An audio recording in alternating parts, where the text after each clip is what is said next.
যশোরের অভয়নগরে সরকারি ভর্তুকির ২,৪২০ বস্তা সারসহ ট্রাক জব্দ করা হয়েছে।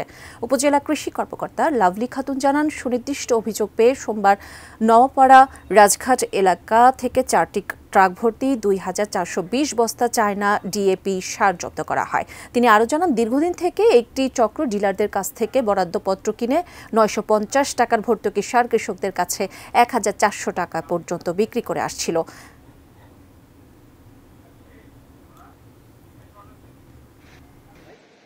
এটা হচ্ছে ৩টি প্রতিষ্ঠান, একটি হচ্ছে সোহাগ এন্টারপ্রাইজ, আরেকটি হচ্ছে ইউনিভার্সাল ট্রেড, আরেকটি হচ্ছে সপ্তবর্ণ ট্রেডার্স। আর উপজেলাগুলো হচ্ছে Sohag enterprise Baliakandi Rajbari, universal trade Daulatpur Kushtia, Saptabarna traders Goalanda Rajbari. এই যে আমাদের জব্দকৃত সারের পরিমাণ হচ্ছে ২,৪২০ বস্তা।